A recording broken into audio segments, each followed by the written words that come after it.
সূরা আন নাজম। সূরা আন নাজম। বিসমিল্লাহির রহমানির রহিম। আল্লাহর নামে শুরু করছি, যিনি পরম করুণাময়, অতি দয়ালু। ওয়ান নাজমি ইদা হাওয়া। শপথ তারার, যখন তা পতিত হয়। মা দল্লা সোয়াহিবুকুম ওয়ামা গওয়া। তোমাদের সঙ্গী মুহাম্মদ সাল্লাল্লাহু আলাইহি ওয়াসাল্লাম পথভ্রষ্ট হননি এবং বিভ্রান্তও হননি। ওয়ামা ইয়ামতিকু আনিল হাওয়া।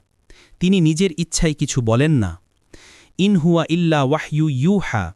এটা তো কেবল প্রত্যাদেশ, যা তার প্রতি অবতীর্ণ হয়। আল্লামাহু শাদীদুল কুয়া। তাকে শিক্ষা দিয়েছেন প্রবল শক্তির অধিকারী জিবরিল আলাইহিসসালাম। সংক্ষিপ্ত তাফসীর। সূরার শুরুতেই আল্লাহ ঘোষণা করেন যে রাসূল সাল্লাল্লাহু আলাইহি ওয়াসাল্লাম বিভ্রান্ত নন, বরং তিনি যা বলেন তা আল্লাহর পক্ষ থেকে ওয়াহির মাধ্যমে। জিবরিল আলাইহিসসালামের মাধ্যমে কুরআন এসেছে, তাই এতে কোনো সন্দেহ নেই। মিয়ারাজে রাসূল সাল্লাল্লাহু আলাইহি ওয়াসাল্লাম আল্লাহর মহা নিদর্শন প্রত্যক্ষ করেছেন, যা এই সূরায় উল্লেখ করা হয়েছে। কাফিররা মূর্তি পূজা করত, লাত, উজ্জা, মানাত।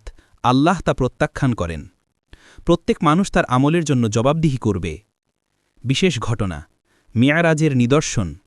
রাসূল সাল্লাল্লাহু আলাইহি ওয়াসাল্লাম মিয়ারাজে জিবরিল আলাইহিসসালামকে তার প্রকৃত রূপে দেখেন।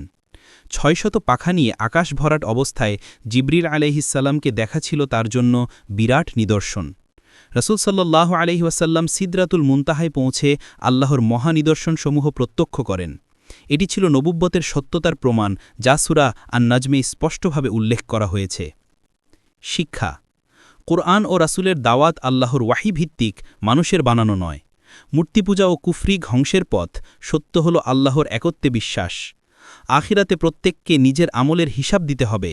রাসূল সাল্লাল্লাহু আলাইহি ওয়াসাল্লামের মেরাজ আল্লাহর কুদরতের এক মহা নিদর্শন।